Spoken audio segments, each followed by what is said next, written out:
Hello friends, આપણે ઘઉંના લોટની બાજરાના લોટની સુખડી તો બહુ જ ખાધી, પણ આજે આપણે જુવારના લોટમાંથી સુખડી બનાવીશું.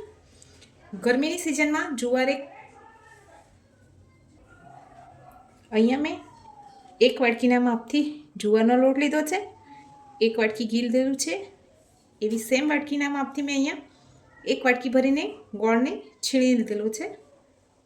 તો ચાલો હવે જુવારના લોટની સુખડી બનાવી લઈએ. ગેસ ઉપર એક કઢાઈ રાખી દીધી છે. હવે એમાં ઘી ઉમેરી દઈએ.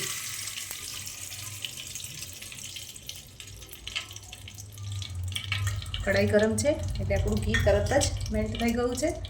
ગેસની ફ્લેમને એકદમ લો રાખીશું. હવે એમાં જુવારનો લોટ ઉમેરી દઈએ. સતત હલાવતા રહેવાનું છે.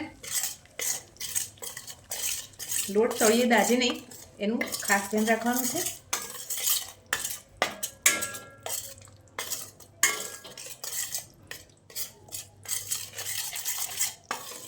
જડલા તળિયાવાળી કઢાઈ લેવાની, જેથી આપણો લોટ તળિયે ચોંટે નહીં. ગેસની ફ્લેમને લો રાખી લોટને સરસ શેકાવા દઈશું.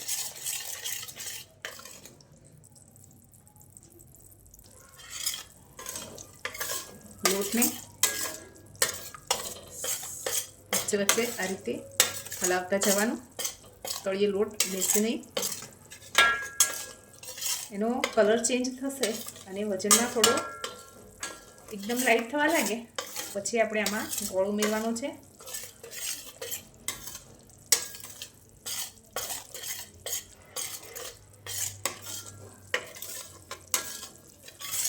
એક પરફેક્ટ માપ સાથે કોઈ પણ રેસીપી બનાવીએ તો પરફેક્ટ બનીને તૈયાર થાય છે.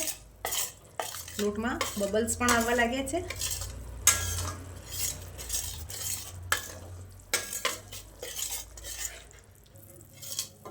લોટને શેકવામાં કોઈ જ ઉતાવળ નહીં કરવાની. ગેસની ફ્લેમ એકદમ સ્લો રાખી અને સરસ રીતે શેકાવા દેવાનો છે. હલાવતા જઈશું. તમે જોઈ શકો છો થોડો થોડો કલર પણ એનો ચેન્જ થવા આવ્યો છે અને શેકાવા પણ લાગ્યો છે.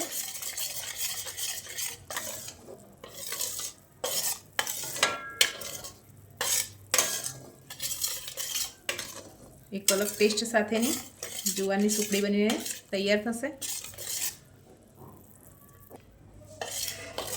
લોટ આપણો શેકાઈ ગયો છે. આને શેકાતા લગભગ 3 થી 4 મિનિટ જેટલો સમય લાગે છે. હવે ગેસની ફ્લેમને આપણે ઓફ કરી દઈએ અને આ બેટરને થોડું ઠંડુ થવા દઈએ. બેટર ઠંડુ થાય થોડું એટલે આપણે એમાં 1 વાટકી જેટલો ગોળ ઉમેરી દઈશું. હવે એને મિક્સ કરીએ. હવે એને મિક્સ કરી દઈશું એટલે આપણું બેટર થોડું ઠીક થઈ જશે.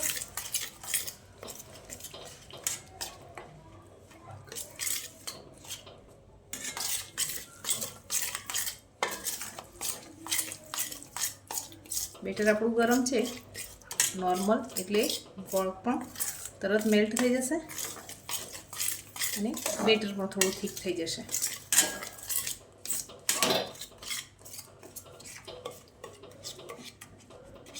ગોળના જે પાણી જેવું લાગે એને આ રીતે તાવેતાની મદદથી પ્રેસ કરી અને મિક્સ કરીશું.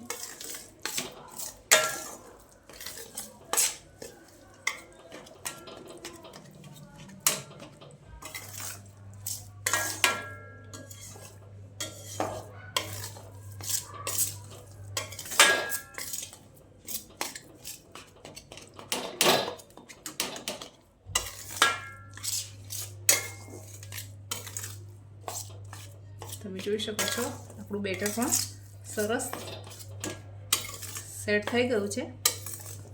હવે એને એક ઘીથી ગ્રીસ કરેલી પ્લેટમાં આપણે ઠારી લઈએ.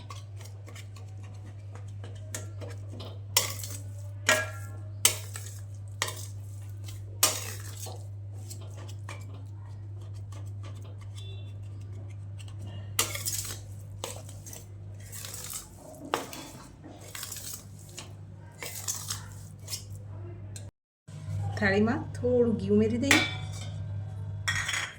સરસ રીતે સ્પ્રેડ કરી લઈએ.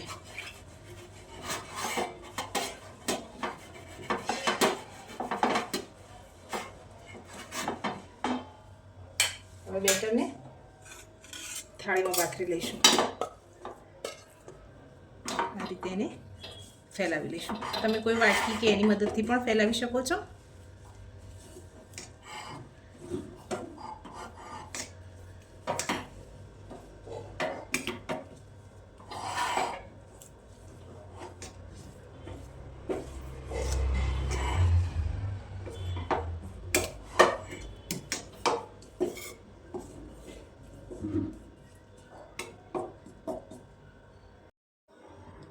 હવે આપણે કટ લગાવી લઈએ.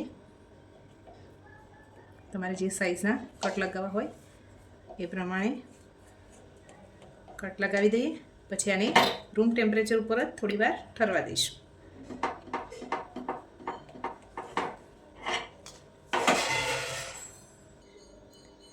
ફ્રેન્ડ્સ, આપણી જુવારની સુખડી બનીને તૈયાર થઈ ગઈ છે. તમને મારી આ રેસીપી કેવી લાગી છે કમેન્ટ કરીને કહેજો. લાઈક કરજો, શેર કરજો અને સબસ્ક્રાઈબ પણ કરી દેજો. Thank you.